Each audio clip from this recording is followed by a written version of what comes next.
जिस लड़की से मैं शादी करने वाला था, उसी लड़की को मैंने अपने सबसे अच्छे दोस्त के साथ देखा। मेरे हाथ में फूल थे, जेब में अंगूठी थी और मेरे दिमाग में सिर्फ एक सपना था। आज मैं श्योन को प्रपोज करूंगा। लेकिन जैसे ही मैंने अपार्टमेंट का दरवाजा खोला, मेरे पैर वहीं रुक गए। सोफे पर मेरी गर्लफ्रेंड कांजकी श्योन बैठी थी और उसके सामने मेरा सबसे अच्छा दोस्त अरिसावा तोमा। दोनों मुझे देखकर चुप हो गए। मैंने कुछ सेकंड तक उन्हें देखा, फिर पूछा, कब से? श्योन ने नजरें झुका ली। अकेहितो, मैंने पूछा, कब से? उसने बहुत धीमी आवाज में कहा, 8 महीने। 8 महीने। मैंने कुछ नहीं कहा, बस अपने हाथ में पकड़े फूलों को देखा, फिर जेब से अंगूठी निकाली। मैं आज तुम्हें प्रपोज करने वाला था। श्योन की आंखें भर आईं। तोमा ने सिर झुका लिया। मैंने दोनों को देखा। तुम दोनों ने मुझे कब से बेवकूफ बना रखा था? तोमा बोला, मैं मजबूर था। मैं हंस पड़ा। मजबूर? मैंने उसकी आंखों में देखा। मैंने तुझे अपना भाई समझा था। वह चुप रहा। मैंने श्योन की तरफ देखा। और तुम्हें मैंने अपनी पूरी जिंदगी समझा। वह रोने लगी, लेकिन उस समय मेरे अंदर रोने के लिए भी कुछ नहीं बचा था। मैंने अंगूठी वापस बॉक्स में रखी। मैं तुम दोनों को माफ करता हूँ। वे दोनों मुझे देखने लगे, लेकिन इसका मतलब ये नहीं कि मैं तुम्हें वापस अपनी जिंदगी में आने दूंगा।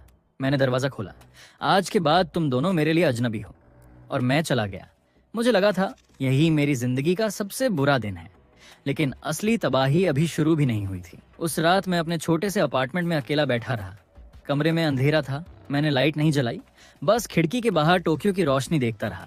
मेरे फोन में श्योन की तस्वीर थी। 3 साल तक मैंने उसके लिए मेहनत की थी। मैंने अपनी पसंद की चीजें छोड़ी, उसकी जरूरतों को अपनी जरूरतों से ऊपर रखा, और बदले में मुझे क्या मिला? धोखा। मैंने उसकी तस्वीर डिलीट कर दी, फिर तोमा की। फोन टेबल पर रखा और खुद से कहा, अब किसी पर भरोसा नहीं करूंगा। अगली सुबह ऑफिस से फोन आया। मुझे तुरंत बुलाया गया। मैं वहां पहुंचा तो मेरा मैनेजर मिजुहारा सेइगो मेरे सामने एक फाइल लेकर बैठा था। उसने फाइल मेरी तरफ बढ़ाई। इसे देखो। मैंने खोला। मेरी आंखें फैल गईं। कंपनी के अकाउंट से करोड़ों येन गायब थे, और हर ट्रांजैक्शन मेरी कर्मचारी आईडी से हुआ था। ये मैंने नहीं किया। सेइगो ने कहा, तुम्हारे लॉगिन से हुआ है। किसी ने मेरा अकाउंट हैक किया होगा। डिजिटल सिग्नेचर भी तुम्हारा है। मैं कुछ बोल नहीं पाया। 3 घंटे की पूछताछ के बाद मुझे सस्पेंड कर दिया गया। फिर जांच शुरू हुई। मैं बार बार कहता रहा, मैंने कुछ नहीं किया, लेकिन मेरे पास कोई सबूत नहीं था, और मेरे खिलाफ सबूत लगातार बढ़ते जा रहे थे। कुछ दिनों बाद मुझे नौकरी से निकाल दिया गया। मेरे बैंक अकाउंट पर रोक लगा दी गई। मेरा नाम पुलिस जांच में आ गया, और सबसे बुरी बात, मुझे पता था कि कोई मेरे खिलाफ ये सब जानबूझकर कर रहा है। मैंने तोमा को फोन किया। उसने फोन नहीं उठाया। श्योन को किया, उसने भी नहीं। आखिरकार श्योन ने एक बार फोन उठाया। मैंने पूछा, तुम्हें पता है मेरे साथ क्या हो रहा है? वो कुछ सेकंड चुप रही। अकेहितो, क्या तुम जानती हो किसने किया? नहीं। तुम झूठ बोल रही हो। उसने कुछ नहीं कहा। मैंने पूछा, क्या तोमा इसमें शामिल है? उसकी आवाज कांप गई। मुझे नहीं पता। फिर उसने फोन काट दिया। मैंने फोन नीचे रख दिया। मेरी जिंदगी एक एक करके मेरे हाथ से निकल रही थी। न नौकरी, न पैसा, न दोस्त, न प्यार, और परिवार। मेरे माता पिता के बारे में मुझे बचपन से यही बताया गया था कि वे एक दुर्घटना में मर चुके थे। मैं अकेला था, कम से कम मैं यही समझता था। एक शाम मैं अपना अपार्टमेंट खाली कर रहा था। मेरे पास बचा ही क्या था? कुछ कपड़े, कुछ किताबें, एक पुराना लैपटॉप और एक लकड़ी का छोटा बॉक्स। मैंने बॉक्स खोला। अंदर एक चांदी का लॉकेट था। मैंने उसे बचपन से संभाल कर रखा था। मुझे नहीं पता था कि यह किसने दिया था। लॉकेट के पीछे सिर्फ एक अक्षर बना था, के। मैंने उसे हाथ में लिया। अचानक मेरे सिर में तेज दर्द हुआ। मेरी आंखों के सामने एक दृश्य आया। एक बड़ा घर, हरा भरा बगीचा, एक महिला मुझे गोद में लिए हुए, एक छोटी लड़की मेरे पास दौड़ रही थी, और सामने एक आदमी। वह आदमी मुझे देखकर मुस्कुरा रहा था। फिर मैंने उसकी आवाज सुनी, अकेहितो को यहाँ से ले जाओ। महिला रो रही थी, लेकिन वह हमारा बेटा है। अगले ही पल दृश्य खत्म हो गया। मैंने आंखें खोल दी। मेरी सांस तेज थी। ये क्या था? तभी दरवाजे पर दस्तक हुई। मैंने दरवाजा खोला। सामने एक बूढ़ा आदमी खड़ा था। काला सूट, सफेद बाल, गंभीर चेहरा। उसने पूछा, कुरोसे अकेहितो? मैंने कहा, हाँ। उसने अपना कार्ड दिखाया। कागेत्सुजिन, मैं तुम्हारे परिवार की सुरक्षा का जिम्मेदार हूँ। मैं हंस पड़ा। मेरा कोई परिवार नहीं है। उसने कहा, तुम्हें ऐसा बताया गया था? मैं चुप हो गया। उसने एक लिफाफा मेरी तरफ बढ़ाया। मैंने तस्वीर निकाली, और मेरी सांस रुक गई। वही महिला, वही आदमी, और उनके बीच खड़ा मैं। तस्वीर के पीछे लिखा था, कुरोसे अकेहितो, उम्र 5 वर्ष। मैंने कांपती आवाज में पूछा, ये कौन है? जिन ने कहा, तुम्हारी माँ और तुम्हारे पिता। मैंने सिर हिलाया। नहीं, वे मर चुके हैं। नहीं, उसने बहुत शांत आवाज में कहा, वे जिंदा हैं। मेरी पूरी दुनिया जैसे रुक गई। मैंने पूछा, फिर मुझे अकेला क्यों रखा गया? जिन ने जवाब दिया, तुम्हारे परिवार का एक दुश्मन है।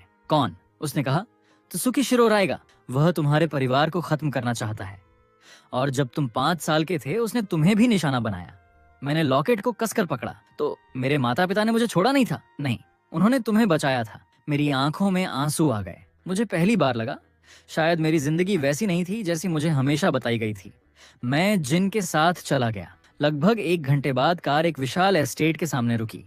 मैंने खिड़की से बाहर देखा। इतना बड़ा घर मैंने कभी नहीं देखा था। मुख्य दरवाजा खुला। एक महिला बाहर आई। उसने मुझे देखा और कुछ सेकंड तक बस मुझे देखती रही। फिर वह दौड़कर मेरे पास आई।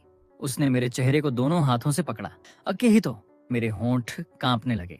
मैंने धीरे से पूछा, माँ? उसकी आंखों से आंसू बहने लगे। उसने मुझे गले लगा लिया। मेरा बेटा।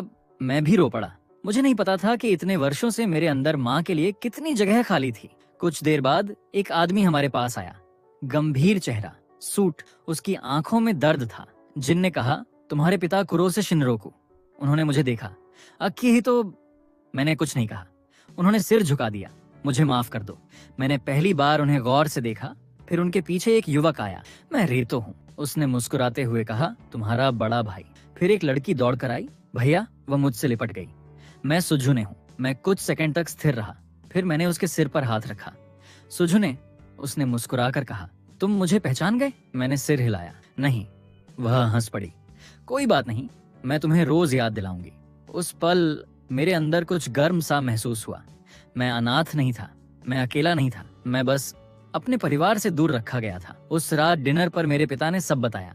त्सुकिशिरो रायगा कभी हमारे परिवार का करीबी साझेदार था, लेकिन सत्ता और पैसे को लेकर उसके परिवार और कुरोसे परिवार के बीच संघर्ष हुआ। रायगा के पिता की मौत के बाद उसने कुरोसे परिवार को अपना दुश्मन मान लिया। उसने कई बार हमारे बिजनेस को नुकसान पहुंचाने की कोशिश की, और जब मैं 5 साल का था उसने मुझे अगवा करने की कोशिश की। मेरे पिता ने तब फैसला लिया कि मुझे पूरी तरह छिपा दिया जाए। हमने तुम्हें छोड़ा नहीं था, उन्होंने कहा। हम तुम्हें बचा रहे थे।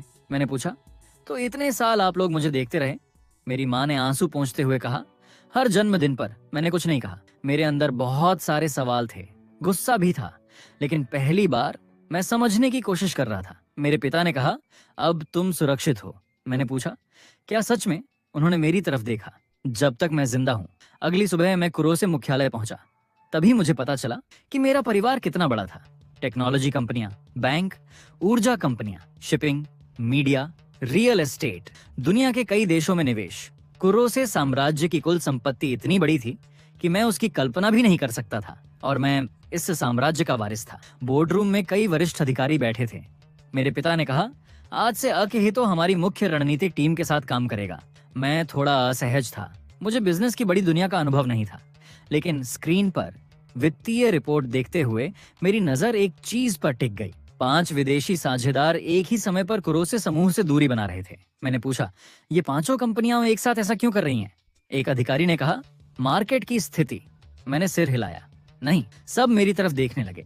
मैंने स्क्रीन पर तारीखों की ओर इशारा किया। इनके कॉन्ट्रैक्ट अलग अलग समय पर खत्म होने वाले थे। फिर भी सभी ने लगभग एक ही दिन समीक्षा शुरू की। रेतो ने तुरंत डेटा चेक किया। कुछ मिनट बाद उसने कहा, इन 5 के पीछे एक ही निवेश नेटवर्क है। स्क्रीन पर नाम आया, त्सुकिशिरो होल्डिंग्स। मैंने उस नाम को देखा। रायगा। मेरे पिता ने सिर हिलाया। हाँ, मैंने कहा, वह हमें सीधे नुकसान नहीं पहुंचा रहा, पहले हमारी बाहरी सुरक्षा कमजोर कर रहा है। रेतो ने मुस्कुराकर कहा, अच्छी नजर है। मैंने जवाब दिया, शायद मैं परिवार के बिजनेस में थोड़ा काम आ सकता हूँ। मेरे पिता ने कहा, तुम्हें कुछ साबित करने की जरूरत नहीं। मैंने उनकी तरफ देखा। उन्होंने कहा, तुम मेरे बेटे हो। शाम को मैं नोजोमी से मिलने गया। कुजो नोजोमी, वह मेरी जिंदगी में बची हुई एकमात्र ऐसी इंसान थी जिसने कभी मेरे पैसे या मेरे परिवार के बारे में नहीं पूछा था। हम एक छोटे कैफे में बैठे। उसने पूछा, तो अब तुम सच में बहुत अमीर हो? मैं हंस पड़ा। मुझे खुद नहीं पता मैं कितना अमीर हूँ। वह मुस्कुराई। तुम बदल गए हो। कैसे? पहले तुम्हारी आंखों में हमेशा थकान होती थी, अब तुम्हारे अंदर कुछ है। मैंने पूछा, क्या? वह मुस्कुराई। उम्मीद। मैं कुछ सेकंड उसे देखता रहा। फिर मैंने कहा, शायद उसकी वजह तुम हो। वह चुप हो गई। मेरी धड़कन तेज हो गई। उसने धीरे से कहा, अकेहितो, हाँ, मैं तुम्हारे साथ हूँ। उस पल मैंने पहली बार खुद से स्वीकार किया, मैं नोजोमी से प्यार करने लगा हूँ। लेकिन उस खुशी को ज्यादा समय नहीं मिला। कैफे से बाहर निकलते ही एक काली कार हमारे सामने रुकी। 2 आदमी बाहर निकले। एक ने मेरी तरफ देखा, कुरोसे अकिहितो। मैं नोझोमी के सामने खड़ा हो गया। कौन हो तुम? उसने नोझोमी की तरफ देखा। लड़की हमारे साथ जाएगी, मैंने कहा। पीछे हटो। वह अचानक मेरी तरफ दौड़ा। मैंने जिनसे सीखी बेसिक ट्रेनिंग याद की, उसका मुक्का बचाया और उसकी कलाई पकड़कर उसे जमीन पर गिरा दिया। लेकिन दूसरा आदमी पीछे से आया, उसने मुझे जोर से धक्का दिया। मैं कार से जा टकराया। कंधे में तेज दर्द हुआ। मैं उठा। वह फिर मेरी तरफ आया। मैंने उसका हाथ रोका, लेकिन मैं अभी लड़ाई में माहिर नहीं था। वह मुझे धक्का देने ही वाला था कि एक आवाज आई। बस जिन और सुरक्षा टीम पहुंच चुकी थी। कुछ सेकंड में दोनों हमलावर जमीन पर थे। नोझोमी मेरे पास आई। तुम ठीक हो? मैंने कहा। हाँ। उसने मेरे होंठ पर खून देखा। झूठ बोल रहे हो। मैं मुस्कुराया। थोड़ी चोट है। जिन ने हमलावरों को देखा। ये चेतावनी थी। मैंने पूछा, रायगा? उसने सिर हिलाया। हवेली लौटने के बाद मेरे पिता ने मुझे अपने ऑफिस में बुलाया। अब रायगा को पता है कि तुम वापस आ चुके हो। मैंने पूछा, तो वह अगला कदम क्या उठाएगा? उन्होंने कहा, वह तुम्हें कमजोर करना चाहेगा। मैंने कहा, नोझोमी तक पहुंचने की कोशिश कर चुका है। मेरे पिता ने सिर हिलाया। इसलिए सावधान रहो। तभी रेतो अंदर आया। उसके हाथ में एक फाइल थी। हमें कुछ मिला है। मैंने फाइल खोली। पहला नाम देखकर मेरी आंखें ठंडी हो गईं। अरिसावा तोमा। मैंने पूछा, इसका क्या मतलब? रेतो ने कहा, तुम्हारे खिलाफ इस्तेमाल किए गए डिजिटल सिस्टम में उसका एक्सेस लॉग मिला है। मैं कुछ सेकंड चुप रहा। तोमा, जिसे मैं अपना भाई समझता था। मैंने कहा, उसने मुझे धोखा दिया। रेतो बोला, शायद उसे मजबूर किया गया था। मुझे उसके आखिरी शब्द याद आए, तुम्हारी जान जा सकती है। मैंने फाइल बंद कर दी। मैं उसे माफ कर सकता हूँ। रेतो ने पूछा, वापस जिंदगी में लाओगे? मैंने सिर हिलाया। नहीं, माफी और भरोसा अलग चीजें हैं। उस रात मैं अपने कमरे में सोने की कोशिश कर रहा था, लेकिन नींद नहीं आ रही थी। मैं बार बार नोझोमी के बारे में सोच रहा था, फिर अपनी माँ के बारे में, सुझुने के बारे में, रेतो के बारे में और अपने पिता के बारे में। मैंने धीरे से कहा, मैंने पूरी जिंदगी सोचा कि मेरा कोई नहीं है, और अब मैं मुस्कुराया। मेरे पास खोने के लिए बहुत कुछ है। तभी बाहर से तेज आवाज आई। मैं कमरे से बाहर भागा। हॉल में सुरक्षा कर्मचारी खड़े थे। माँ रो रही थी। सुझुने घबराई हुई थी। रेतो फोन पर किसी से बात कर रहा था। मैंने पूछा, क्या हुआ? रेतो मेरी तरफ मुड़ा। उसका चेहरा सफेद था। पापा? क्या हुआ पापा को? उनकी कार रास्ते में मिली है, लेकिन वे नहीं है। मेरे शरीर में ठंड दौड़ गई। जिन ने एक काला लिफाफा मेरी तरफ बढ़ाया। ये कार में मिला। लिफाफे पर सिर्फ मेरा नाम लिखा था। मैंने उसे खोला। अंदर एक छोटा कागज था। उस पर लिखा था, तुम्हें अपना परिवार वापस मिल गया। नीचे दूसरी लाइन थी, अब मैं तुम्हें सिखाऊंगा कि परिवार खोना कैसा होता है। और नीचे नाम था, सुखीशिरो रायगा। मैंने कागज को मुट्ठी में दबा लिया। मेरी माँ रो रही थी। सुझुने कांप रही थी। रेतो गुस्से में था। और पहली बार मैंने अपने अंदर वह डर महसूस किया जिसे शायद मेरे पिता ने वर्षों पहले महसूस किया होगा। लेकिन इस बार मैं भागने वाला नहीं था। मैंने जिन की तरफ देखा, मेरे पिता को ढूंढो और रायगा के खिलाफ हर जानकारी निकालो। फिर मैंने अपने परिवार की तरफ देखा। अब मैं भी इस लड़ाई में हूँ। मैंने खिड़की के बाहर अंधेरे शहर की तरफ देखा। कुछ ही हफ्ते पहले मैं एक ऐसा आदमी था जिसके पास कुछ नहीं था। अब मेरे पास एक परिवार था, एक साम्राज्य था, एक लड़की थी जिससे मैं प्यार करने लगा था, और एक दुश्मन था जो इन सब को मुझसे छीनना चाहता था। मैंने मन ही मन कसम खाई, रायगा, तुमने मेरी पुरानी जिंदगी बर्बाद की थी, लेकिन इस बार मैंने मुट्ठी कस ली। तुम्हारा सामना उस अकेले अकेहितो से नहीं होगा। इस बार तुम्हारे सामने पूरा कुरोसे परिवार खड़ा होगा। और मुझे बिल्कुल अंदाजा नहीं था कि रायगा का असली खेल मेरे पिता के गायब होने से भी बड़ा था, क्योंकि अगली सुबह जब मैं कुरोसे मुख्यालय पहुंचा तो मुझे पता चला कि साम्राज्य के अंदर ही किसी ने हमारे सबसे महत्वपूर्ण सिस्टम के सारे सुरक्षा कोड बदल दिए थे, और स्क्रीन पर सिर्फ एक संदेश चमक रहा था, गेम स्टार्ट्स नाउ। सुबह जब मैंने कुरोसे मुख्यालय की स्क्रीन पर वह संदेश देखा, गेम स्टार्ट्स नाउ, तो मुझे समझ आ गया कि रायगा सिर्फ मेरे पिता को अगवा करके नहीं रुका था, वह हमारे साम्राज्य के अंदर तक पहुंच चुका था। मैंने तुरंत पूछा, सिस्टम किसने लॉक किया? मुख्य तकनीकी अधिकारी हिगाशियामा रेंजी ने घबरा कर कहा, हमें पता नहीं। मैंने उसकी तरफ देखा। तुम्हें पता नहीं? सर, हमारे मुख्य सर्वर की सुरक्षा दुनिया की सबसे मजबूत सुरक्षा प्रणालियों में से एक है। मैंने स्क्रीन की तरफ देखा।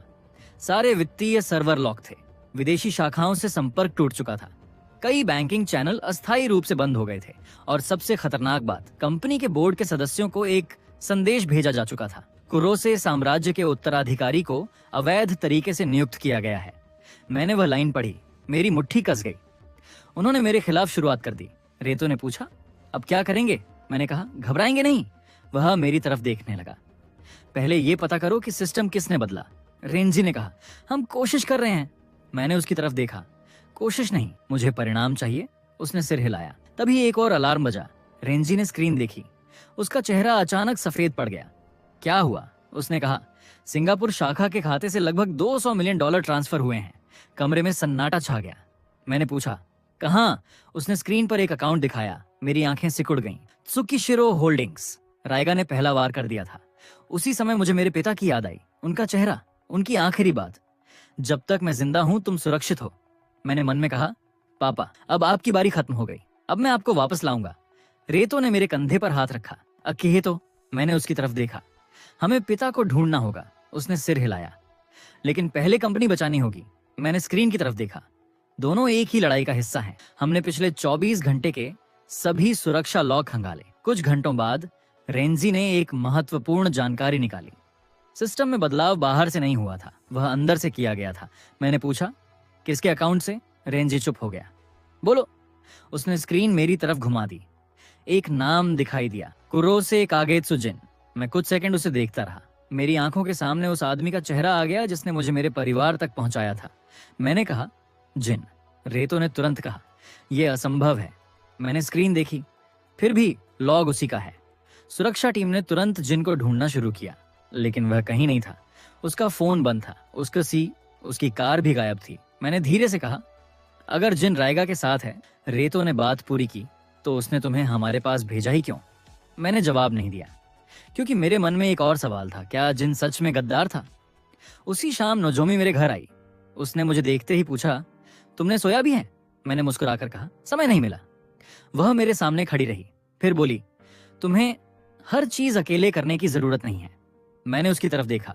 मुझे आदत है, अब नहीं होनी चाहिए। मैं चुप हो गया। उसने मेरा हाथ पकड़ लिया। तुम्हारे पास परिवार है। फिर धीरे से बोली, और मैं भी हूं। मेरे अंदर अजीब सी शांति उतर गई। मैंने उसका हाथ पकड़ लिया। नोजोमी, हम अगर कुछ हुआ तो? उसने तुरंत कहा, मैं कहीं नहीं जा रही। मैं मुस्कुराया। तुम बहुत जिद्दी हो। वह हंसी, और तुम बहुत अकेले रहने के आदी हो। उसने मेरा माथा छुआ। अब ये बदलना पड़ेगा। मैं कुछ कहने ही वाला था कि मेरा फोन बज गया। रेतो का कॉल था। अकेहितो। उसकी आवाज गंभीर थी। क्या हुआ? हमें जिन मिल गया? मैंने पूछा। कहाँ? पुराने क्रोसे वेयरहाउस में। मैं तुरंत खड़ा हो गया। मैं आ रहा हूँ। पुराना वेयरहाउस शहर से बाहर था। जब मैं वहां पहुंचा, सुरक्षा टीम पहले से मौजूद थी। जिन अंदर खड़ा था। उसके हाथ में बंदूक नहीं थी, लेकिन उसके कपड़े फटे हुए थे। चेहरे पर चोट थी। मैंने पूछा, तुमने सिस्टम क्यों बदला? वह मेरी तरफ देखने लगा। मैंने नहीं बदला। रेंजी ने तुरंत कहा, सारे लॉग तुम्हारे नाम से हैं। जिन ने कहा, किसी ने मेरी पहचान का इस्तेमाल किया। मैंने पूछा, कौन? उसने जवाब दिया, रायगा के पास हमारी अंदरूनी सुरक्षा की पूरी जानकारी है। क्यों? जिन ने मेरी तरफ देखा। क्योंकि वह सालों से हमारे बीच किसी को इस्तेमाल कर रहा है। मैंने पूछा, किसे? जिन ने कहा, मुझे नहीं पता। अचानक पीछे से गोली चली। गोली जिन के कंधे को छूती हुई निकल गई। सुरक्षा टीम तुरंत सतर्क हो गई। मैंने नोजोमी को पीछे खींचा। अंधेरे में 3 आदमी दिखाई दिए। एक ने चिल्लाकर कहा, कुर्रोसे वारिस, आज तुम्हारा अंत है। मैंने पास पड़ा लोहे का पाइप उठा लिया। पहला आदमी मेरी तरफ दौड़ा। उसने मुक्का मारा। मैंने बचकर उसके पेट में पाइप से हल्का वार किया। वह पीछे हट गया। दूसरा आदमी आया। उसने मेरी गर्दन पकड़ने की कोशिश की। मैंने उसकी कलाई पकड़ी और उसे जमीन पर गिरा दिया। तीसरा आदमी चाकू लेकर नोजोमी की तरफ बढ़ा। मैं बिना सोचे उसके सामने आ गया।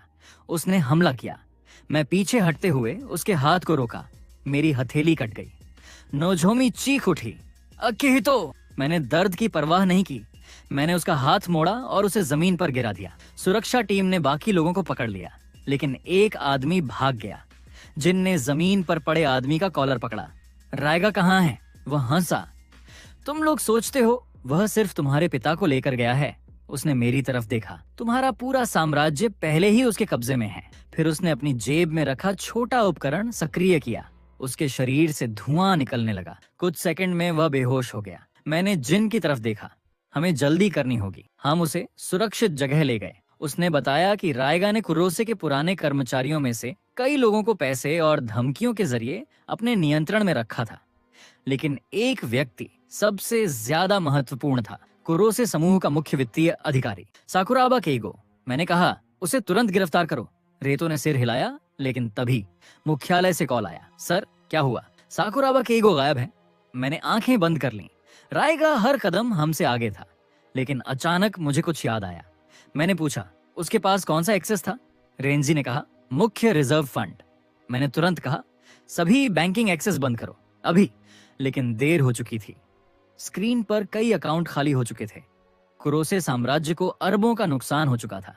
अगले दिन शेयर बाजार में कुरोसे समूह के शेयर गिरने लगे। न्यूज चैनल लगातार खबरें दिखा रहे थे, कुरोसे साम्राज्य वित्तीय संकट में, उत्तराधिकारी पर सवाल, कुरोसे परिवार के खिलाफ अंदरूनी विद्रोह। मैंने टीवी बंद कर दिया। माँ मेरे पास बैठी थी, उनकी आंखों में चिंता थी। अकेहितो, मैंने कहा, माँ चिंता मत करो। उन्होंने मेरा हाथ पकड़ लिया। तुम्हें सब अकेले नहीं संभालना है, मैंने मुस्कुराकर कहा। मैं अकेला नहीं हूँ।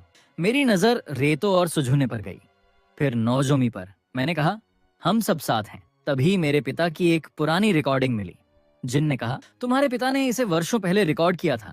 मैंने वीडियो चलाया। स्क्रीन पर मेरे पिता दिखाई दिए।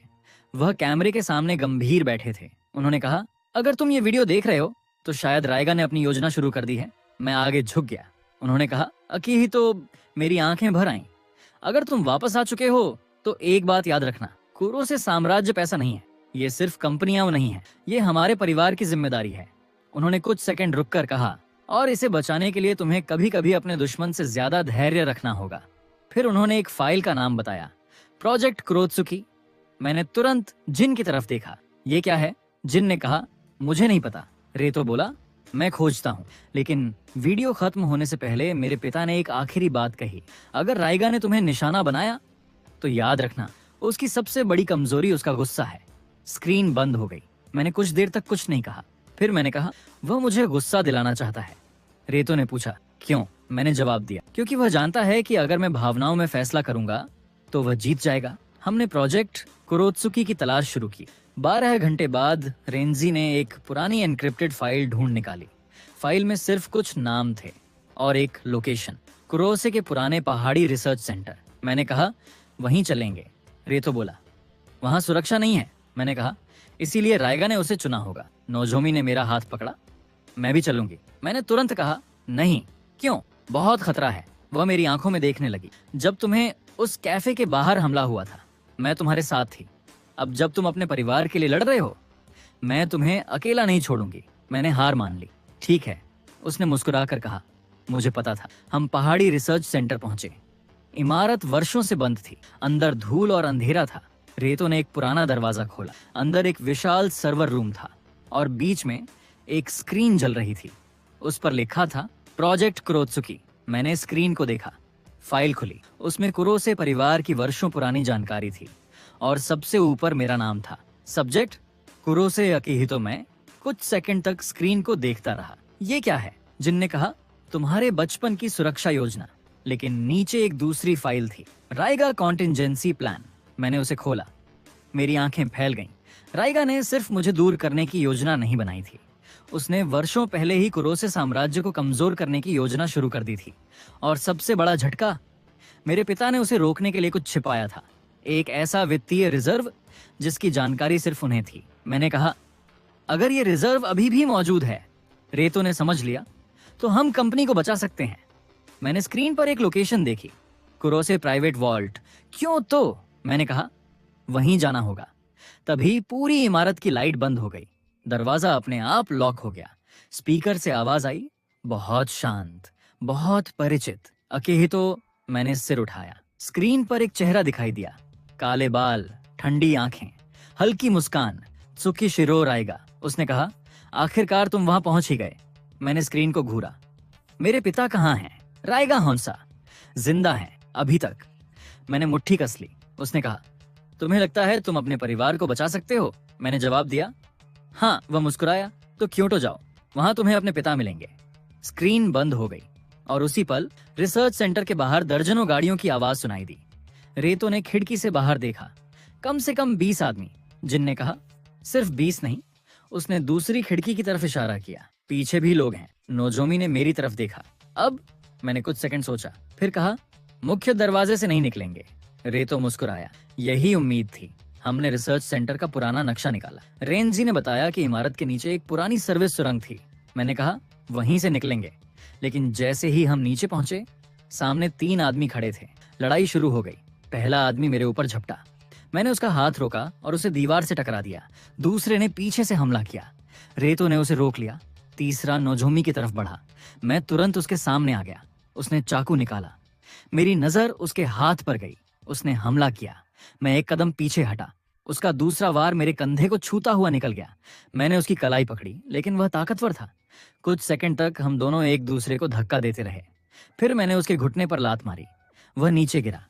मैंने उसका हथियार दूर फेंक दिया। जिनने बाकी लोगों को संभाल लिया। हम सुरंग से बाहर निकल गए। बाहर एक कार तैयार थी। मैंने पीछे मुड़कर रिसर्च सेंटर को देखा। मेरे पिता की रिकॉर्डिंग मेरे दिमाग में घूम रही थी। उसकी सबसे बड़ी कमजोरी उसका गुस्सा है। मैंने मन ही मन कहा, रायगा, अब मैं तुम्हारा गुस्सा तुम्हारे खिलाफ इस्तेमाल करूंगा। हम सीधे क्योटो गए। कुरोसे का निजी वॉल्ट एक पुराने मंदिर के नीचे बनाया गया था, लेकिन वहां पहुंचते ही हमें पता चला कि सुरक्षा सिस्टम पहले ही निष्क्रिय हो चुका था। रेतो ने कहा, वह हमसे आगे है। मैंने जवाब दिया। या फिर मैंने दीवार की तरफ देखा। वह चाहता है कि हम यही सोचें। हम अंदर गए। मुख्य वॉल्ट खुला था, लेकिन अंदर पैसा नहीं था। सिर्फ एक छोटा काला बॉक्स रखा था। मैंने उसे उठाया। बॉक्स पर मेरे परिवार का निशान था। मैंने उसे खोला। अंदर एक पुरानी यूएसबी ड्राइव और एक चिट्ठी थी। चिट्ठी मेरे पिता ने लिखी थी। मैंने पढ़ना शुरू किया। अकिहितो, अगर तुम ये पढ़ रहे हो तो समझो कि मैंने तुम्हें सच बताने का समय बहुत देर से चुना। मेरी आंखें रुक गईं। आगे लिखा था, कुरोसे साम्राज्य की असली ताकत उसकी संपत्ति नहीं है। हमारे पास एक ऐसा अंतरराष्ट्रीय फंड है जिसके बारे में दुनिया में सिर्फ 3 लोग जानते हैं। मेरी सांस रुक गई। पहला मैं हूं, दूसरा तुम्हारा बड़ा भाई रेतो, और तीसरा, मैंने अगली लाइन पढ़ी, तुम्हारी माँ। मैंने माँ की तरफ देखा। उन्होंने धीरे से सिर झुका दिया। तुम्हें पता था? उन्होंने कहा, हाँ, लेकिन हमने कभी इस्तेमाल नहीं किया। मैंने पूछा, क्यों? उन्होंने जवाब दिया, क्योंकि वह फंड आखिरी सुरक्षा था। मैंने यूएसबी ड्राइव उठाई। इसमें क्या है? रेतो ने उसे लैपटॉप में लगाया। स्क्रीन पर एक बैंकिंग नेटवर्क खुला। उसमें इतना पैसा था कि कुरोसे साम्राज्य को मौजूदा संकट से बाहर निकालने के लिए काफी था। लेकिन तभी एक चेतावनी आई, एक्सेस डिनाइड। रेतो ने कहा, इसे सिर्फ परिवार का उत्तराधिकारी खोल सकता है। मैंने स्क्रीन की तरफ देखा। तो मैं कोशिश करता हूं। मैंने अपनी उंगली बायोमेट्रिक स्कैनर पर रखी। कुछ सेकंड बाद, एक्सेस ग्रांटेड। मेरे सामने पूरा सिस्टम खुल गया। मैं चुप रह गया। अब मुझे समझ आया कि मेरे पिता ने मुझे क्यों बचाया था। मैं सिर्फ उनका बेटा नहीं था, मैं इस साम्राज्य की आखिरी सुरक्षा था। अचानक स्क्रीन पर एक वीडियो चलने लगा। रायगा, वह मुस्कुरा रहा था। तुमने वॉल्ट खोल ही लिया। मैंने कहा, मेरे पिता कहाँ हैं? बहुत जल्दी कर रहे हो? मैंने पूछा, मेरे पिता कहाँ हैं? उसकी मुस्कान गायब हो गई। तुम्हारे पिता ने मेरा परिवार बर्बाद किया। मैंने शांत आवाज में कहा। उन्होंने तुम्हारा परिवार बर्बाद नहीं किया, तुमने अपनी जिंदगी खुद बर्बाद की। आंखों में गुस्सा दिखाई दिया। तुम अपने पिता जैसे ही हो, मैंने कहा, और तुम अभी भी उसी पुराने गुस्से में जी रहे हो। वह कुछ सेकंड चुप रहा, फिर बोला, अच्छा, तो अब देखते हैं कि तुम कितने मजबूत हो। वीडियो बंद हो गया। रेतो ने कहा, उसका ठिकाना हमें नहीं मिला। मैंने स्क्रीन पर बैंकिंग नेटवर्क देखा, लेकिन उसकी एक गलती हो गई। क्या? मैंने कहा। उसने अभी हमारे सिस्टम से बात की। रेंज ही समझ गया। उसकी लोकेशन ट्रेस हो सकती है। हमने तुरंत ट्रैकिंग शुरू की। कुछ मिनट बाद एक स्थान मिला, क्योटो इंडस्ट्रियल पोर्ट। मैंने कहा, वहीं चलते हैं। रात के करीब 2 बजे हम पोर्ट पहुंचे। पूरा इलाका सुनसान था। दूर एक गोदाम में रोशनी थी। मैंने जिन से कहा, तुम लोग बाहर रहो। जिन ने विरोध किया, यह सही नहीं है। मैंने कहा, अगर मेरे पिता अंदर हैं तो मैं उन्हें खुद देखना चाहता हूं। रेतो ने कहा, मैं भी साथ चलूंगा। हम दोनों अंदर गए। गोदाम के बीच में मेरे पिता कुर्सी से बंधे थे। मेरे दिल की धड़कन तेज हो गई। पापा, उन्होंने सिर उठाया। अकेहितो। मैं उनकी तरफ दौड़ना चाहता था, लेकिन तभी अंधेरे से आवाज आई, रुक जाओ। रायगा सामने आया। उसके हाथ में बंदूक थी। उसने मेरे पिता के सिर की तरफ निशाना लगाया। मैं रुक गया। उसने कहा, तुम आखिर आ ही गए। मैंने कहा, उन्हें छोड़ दो, और बदले में मुझे चाहिए। मैंने उसकी आंखों में देखा। मैं यहां हूं। वह हंसा। तुम्हें लगता है मैं इतना मूर्ख हूं? उसने अपने आदमियों को इशारा किया।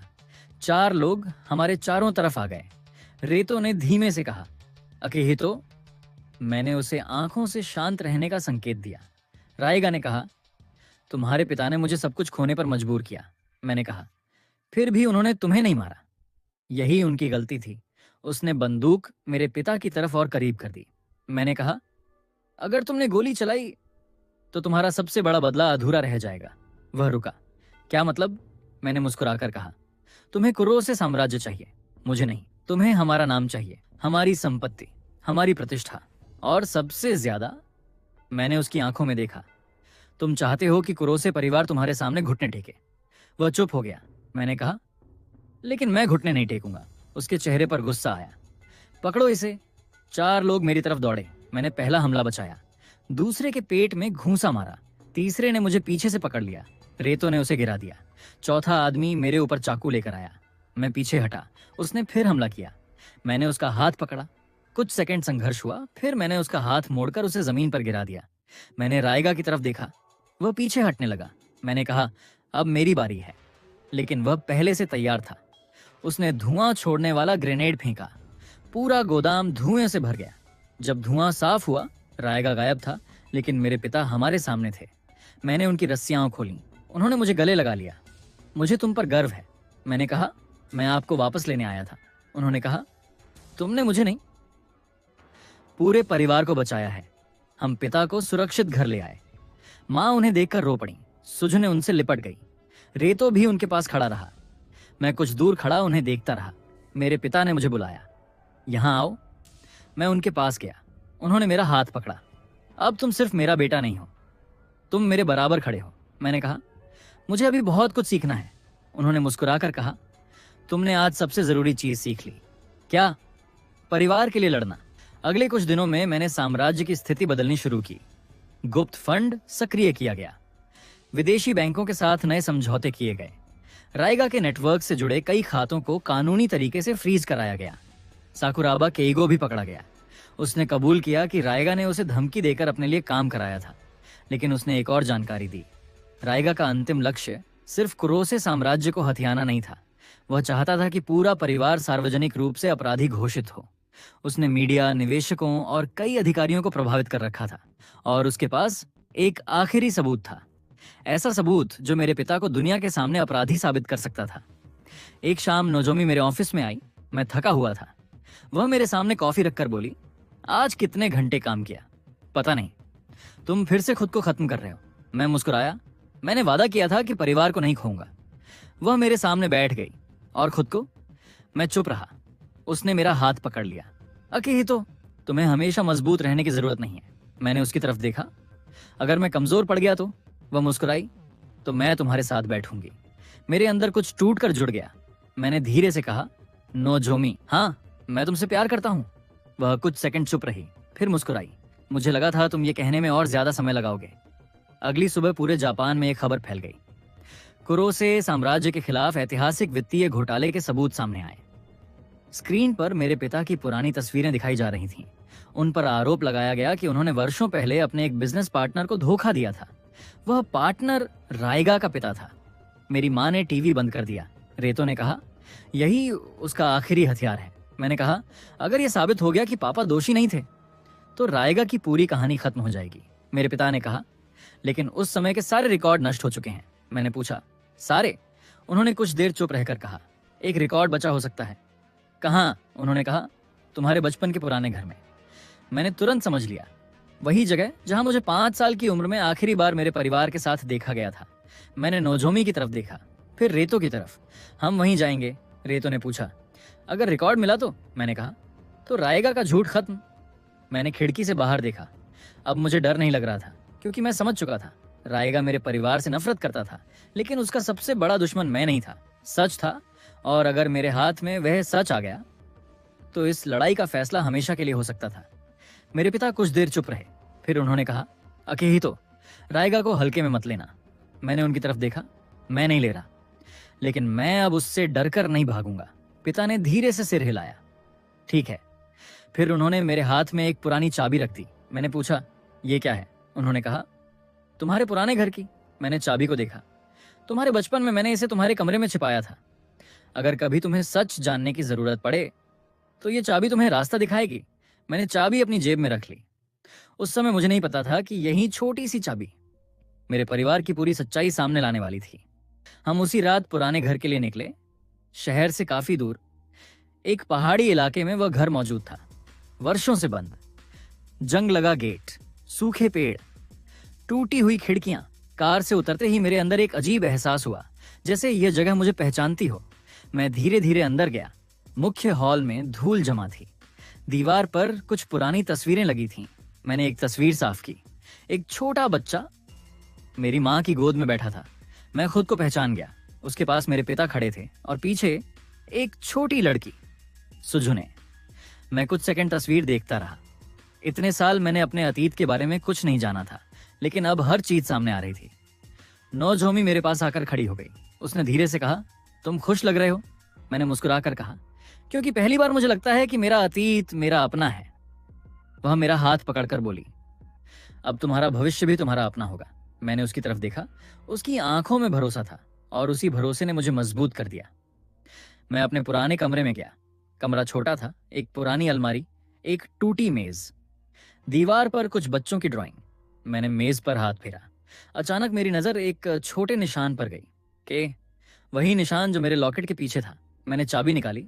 अलमारी के नीचे एक छोटा लॉक था। चाबी उसमें फिट हो गई। क्लिक! एक गुप्त दरवाजा खुला। अंदर एक छोटी सी जगह थी। एक बॉक्स रखा था। मैंने बॉक्स उठाया। उस पर मेरे पिता की लिखावट थी, अकिहितो के लिए, जब वह सच जानने के लिए तैयार हो। मेरी सांस रुक गई। मैंने बॉक्स खोला। अंदर कुछ पुराने दस्तावेज थे और एक छोटी वीडियो रिकॉर्डिंग। मैंने उसे चलाया। स्क्रीन पर मेरे पिता दिखाई दिए, लेकिन इस बार उनका चेहरा पहले से ज्यादा गंभीर था। उन्होंने कहा, अकिहितो, अगर तुम ये रिकॉर्डिंग देख रहे हो तो इसका मतलब है कि रायगा ने तुम्हें उस सच तक पहुंचा दिया है जिसे मैं तुमसे छिपाना चाहता था। मैंने स्क्रीन की तरफ ध्यान से देखा। उन्होंने कहा, तुम्हें बचपन में हमसे दूर रखना सिर्फ रायगा की वजह से नहीं था।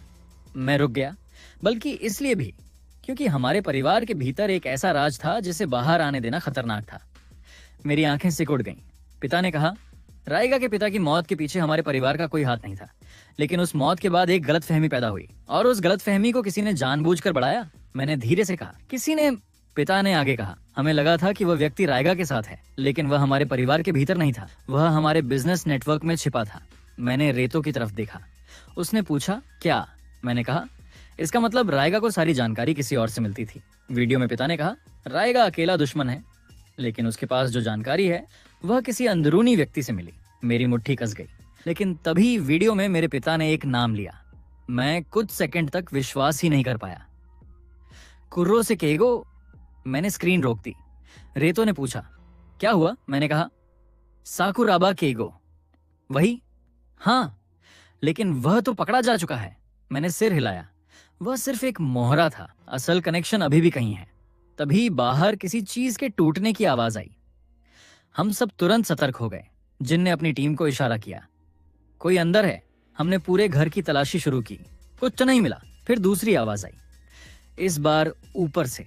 मैं सीढ़ियों की तरफ बढ़ा। अचानक एक आदमी सामने से मुझ पर झपटा। मैंने उसका हाथ रोका। उसने मुझे जोर से धक्का दिया। मैं पीछे दीवार से टकराया। रेतो ने उसे पकड़ने की कोशिश की। वह बच निकला। मैंने उसका पीछा किया। वह खिड़की से बाहर कूद गया। जिन के लोग उसे पकड़ने दौड़े। कुछ मिनट बाद वह पकड़ लिया गया। उसकी जेब से एक छोटा फोन मिला। फोन में सिर्फ एक वीडियो था। मैंने उसे चलाया। स्क्रीन पर रायगा था। उसने कहा, तुमने रिकॉर्डिंग ढूंढ ली। मैंने स्क्रीन को घूरते हुए कहा, तुमने जानबूझकर मुझे यहां भेजा था? वह मुस्कुराया।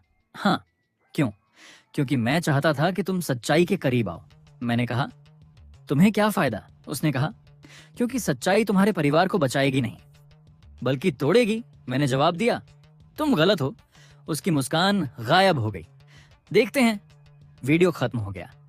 हमने उस रिकॉर्डिंग को सुरक्षित कर लिया, लेकिन असली समस्या अभी बाकी थी। मैंने अपने पिता से संपर्क किया। पापा, आपको केइगो के बारे में कितना पता था? कुछ सेकंड चुप्पी रही। फिर उन्होंने कहा, वह सिर्फ कर्मचारी नहीं था। तो वह रायगा के परिवार से जुड़ा था। मेरे अंदर गुस्सा आया। आपने मुझे पहले क्यों नहीं बताया? उन्होंने कहा, क्योंकि हमारे पास पक्का सबूत नहीं था, और अगर वह हमारे करीब आने की कोशिश कर रहा था तो हम तुम्हें फिर खतरे में नहीं डालना चाहते थे। मैंने कुछ नहीं कहा। फिर पूछा, अब तुम्हें सच जानना होगा। उन्होंने कहा, रायगा के पिता की मौत एक दुर्घटना थी, लेकिन उस दुर्घटना से पहले उनके पास एक फाइल थी जिसमें कुरोसे साम्राज्य और त्सुकिशिरो परिवार के बीच एक पुराने समझौते का रिकॉर्ड था। मैंने पूछा, वह फाइल कहाँ है? पिता ने कहा, रायगा के पास। अगली सुबह पूरे शहर में नई खबर फैल गई। रायगा ने सार्वजनिक रूप से घोषणा की कि वह कुरोसे समूह के खिलाफ कानूनी कार्रवाई करेगा। उसने प्रेस कॉन्फ्रेंस में कहा, कुरोसे परिवार ने वर्षों से अपने प्रभाव का गलत इस्तेमाल किया है। अब समय आ गया है कि उनका साम्राज्य कानून के सामने जवाब दे। पत्रकारों ने उससे पूछा, क्या आपके पास सबूत हैं? रायगा ने मुस्कुराकर कहा, हाँ। फिर उसने एक पुराना दस्तावेज कैमरे के सामने दिखाया। मेरे पिता का हस्ताक्षर उस पर मौजूद था। न्यूज चैनलों पर तुरंत ब्रेकिंग न्यूज चलने लगी। कुरोसे शिनरोकू पर गंभीर आरोप। मैंने टीवी बंद कर दिया। रेतो ने कहा, अगर यह दस्तावेज असली है, मैंने कहा, तो पापा मुश्किल में है। नोजोमी ने पूछा, क्या यह नकली हो सकता है? मैंने कहा, हो सकता है, लेकिन हमें साबित करना होगा। जिन ने कहा, रायगा ने जानबूझकर यह समय चुना है। मैंने पूछा, क्यों?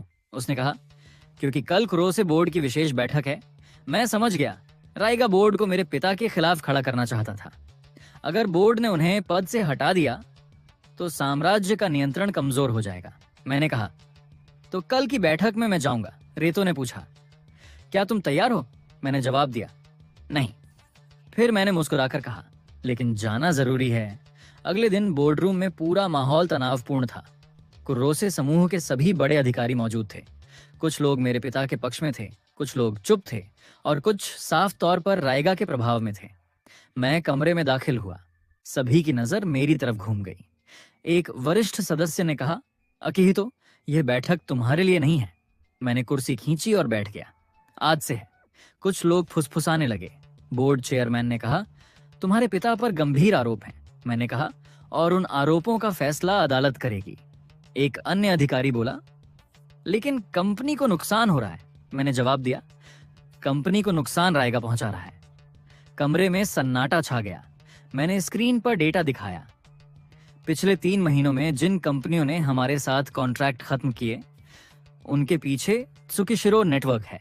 फिर मैंने बैंक ट्रांसफर दिखाए। इन खातों से पैसा सीधे रायगा के नियंत्रण वाले फंड में गया।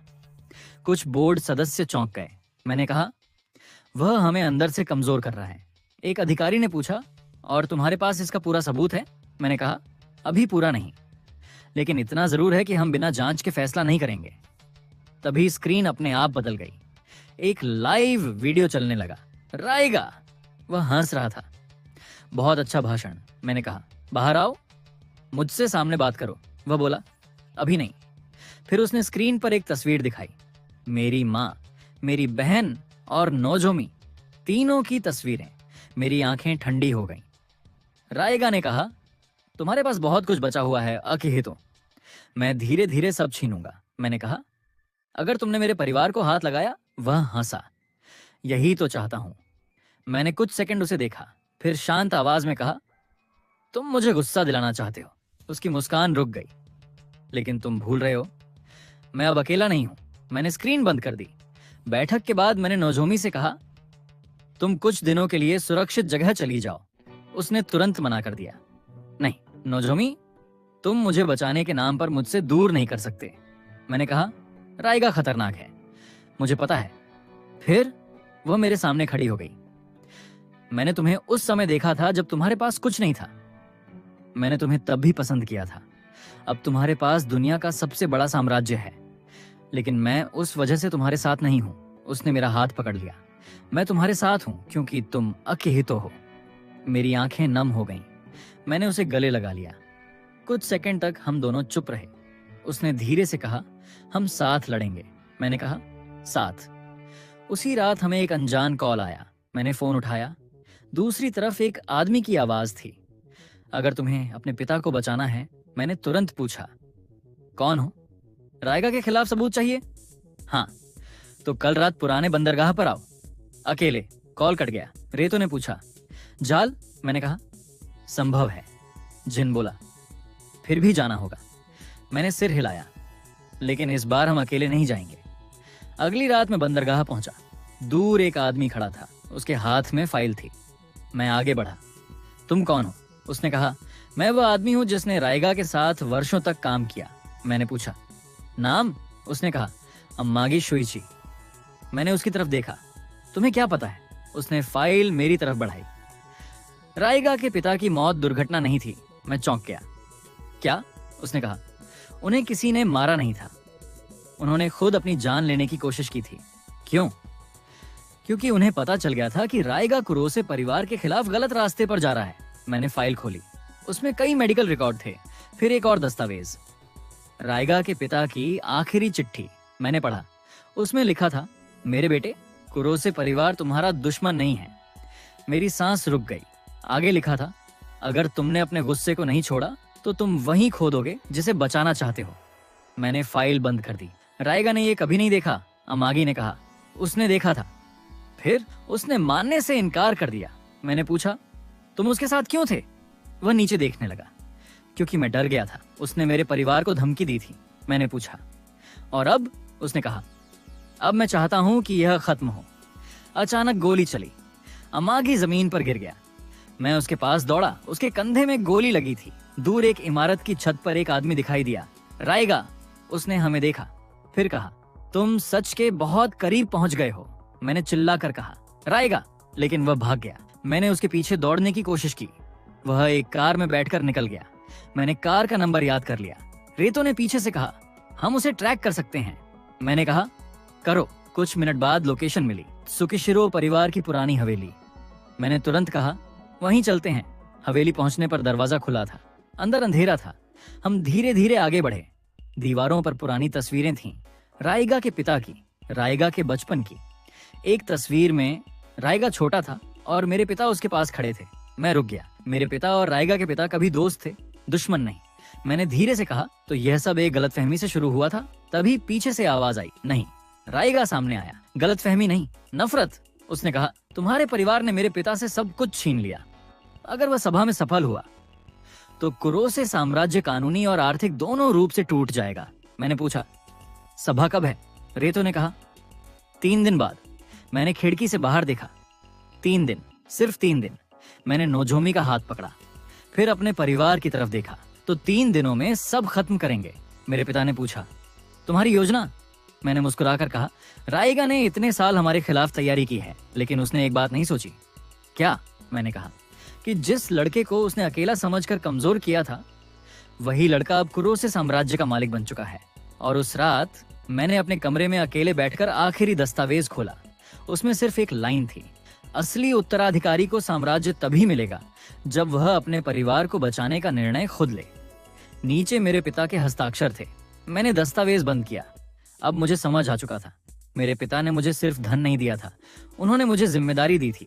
और अगले 3 दिन मेरी पूरी जिंदगी का सबसे बड़ा युद्ध होने वाला था, क्योंकि अब दांव पर सिर्फ मेरा परिवार नहीं था, पूरा कुरोसे साम्राज्य था।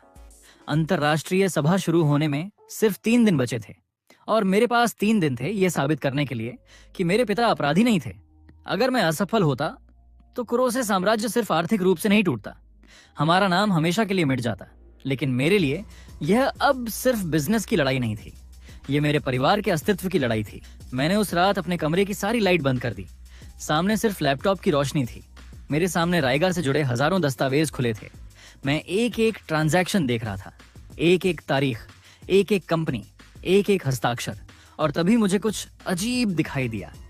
राइगा ने जिन कंपनियों का इस्तेमाल किया था, उनमें से हर कंपनी ने एक ही तारीख के आसपास कुरोसे समूह से संपर्क किया था, लेकिन उनमें से एक कंपनी बाकी सभी से अलग थी, कुरोस मेरिडियन ट्रस्ट। मैंने रेंजी को बुलाया, ये कंपनी किसकी है? उसने स्क्रीन देखी, कुछ सेकंड बाद उसका चेहरा बदल गया। सर, क्या? ये कंपनी आधिकारिक रूप से कुरोसे समूह की नहीं है, लेकिन इसके संस्थापक। वह रुक गया। कौन? उसने कहा, त्सुकिशिरो शिंसेई, राइगा के पिता। मैं कुर्सी से उठ गया। तो ये कंपनी इतने सालों से मौजूद थी? रेंजी ने कहा, हाँ, लेकिन इसके रिकॉर्ड बंद थे। मैंने तुरंत कहा, सभी रिकॉर्ड खोलो। लगभग 2 घंटे बाद हमें वह चीज मिली जिसकी हमें तलाश थी, एक पुराना अनुबंध। उसमें मेरे पिता और राइगा के पिता के हस्ताक्षर थे, लेकिन इस बार मैंने पूरी लाइन पढ़ी और मेरे हाथ रुक गए। उस अनुबंध के अनुसार दोनों परिवार दुश्मन नहीं थे, बल्कि वे एक संयुक्त साम्राज्य बनाने की योजना पर काम कर रहे थे। लेकिन अनुबंध के आखिरी पन्ने पर एक बदलाव था। किसी ने बाद में उसमें एक नया क्लॉज जोड़ दिया था।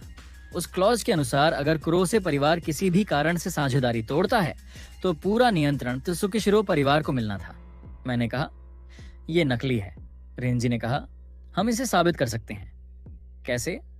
मूल दस्तावेज से। वह कहाँ है? उसने कहा, अगर रिकॉर्ड अभी भी मौजूद है तो वह त्सुकिशिरो के पुराने निजी संग्रह में होगा। मैं समझ गया। रायगा ने जानबूझकर अपने पिता के असली दस्तावेज छिपाए थे, क्योंकि अगर वह दस्तावेज सामने आ गया तो उसकी पूरी कहानी खत्म हो जाती। अगली सुबह मैंने परिवार को बुलाया। मेरी माँ ने पूछा, क्या मिला? मैंने दस्तावेज सामने रख दिया। पिता ने उसे देखते ही पहचान लिया। उनकी आंखों में दर्द दिखाई दिया। ये, हाँ, मैंने कहा, आप दोनों के बीच असली समझौता था।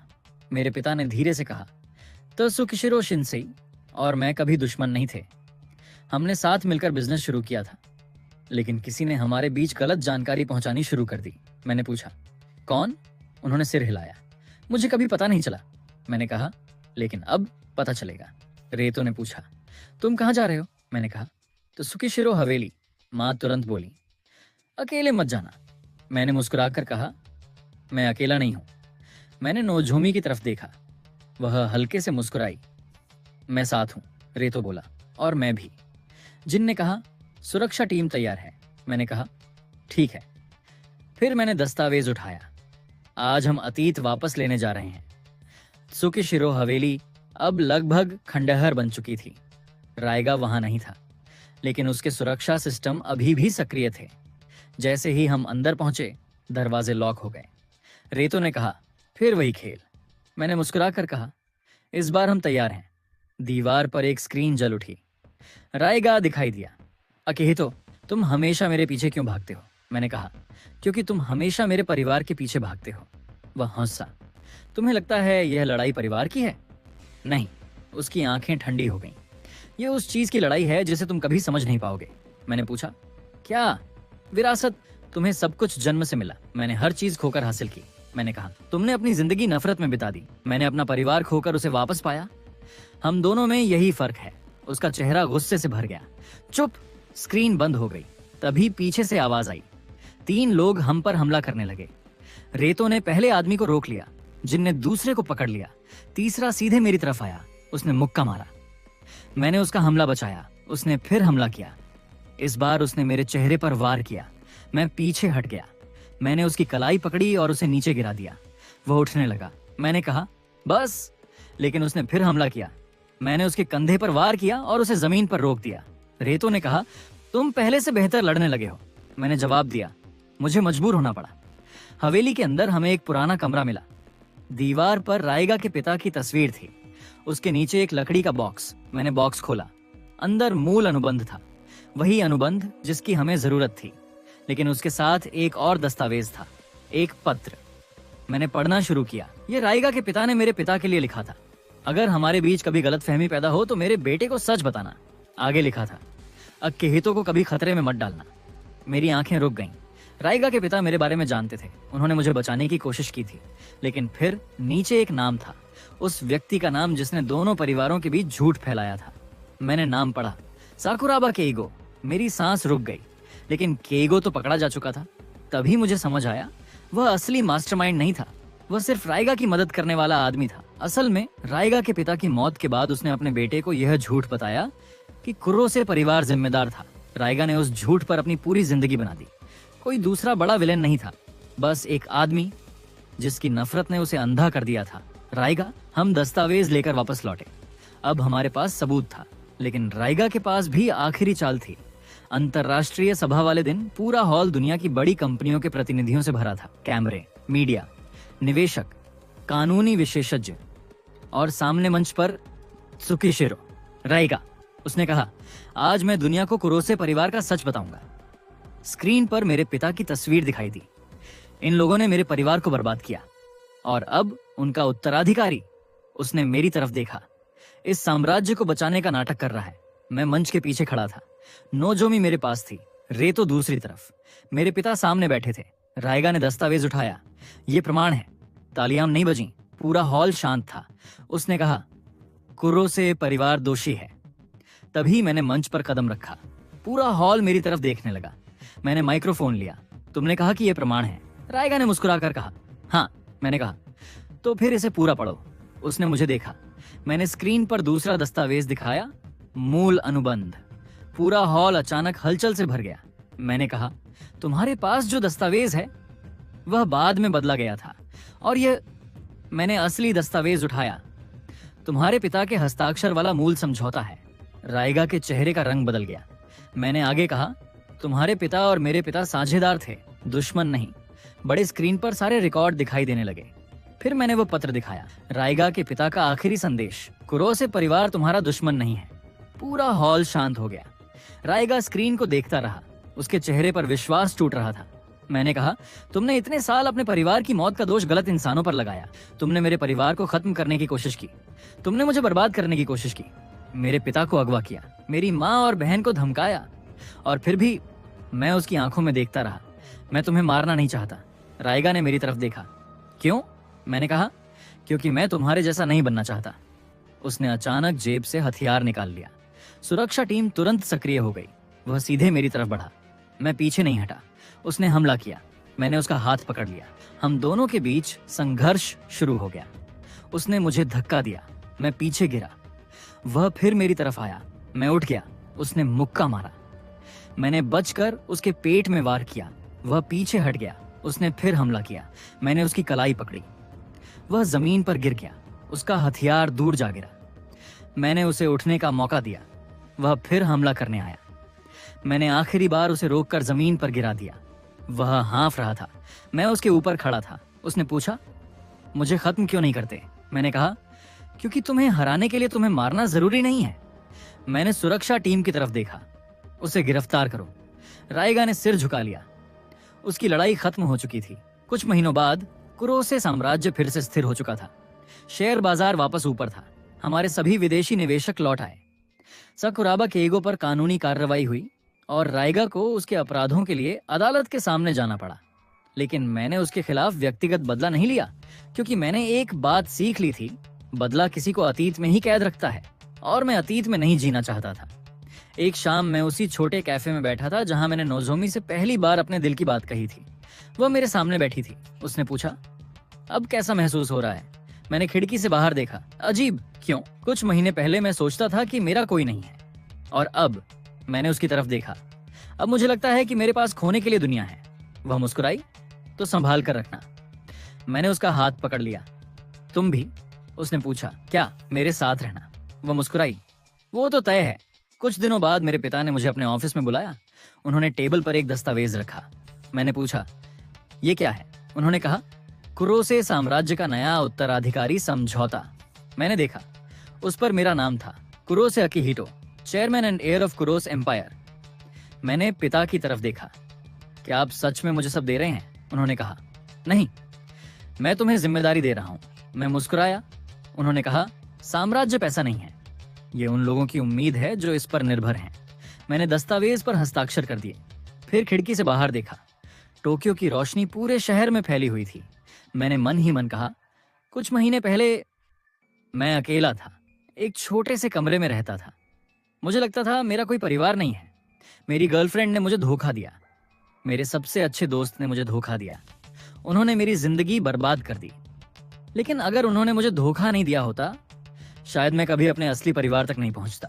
शायद मुझे कभी पता नहीं चलता कि मैं कौन हूं, और शायद मैं कभी नोजोमी से प्यार नहीं करता।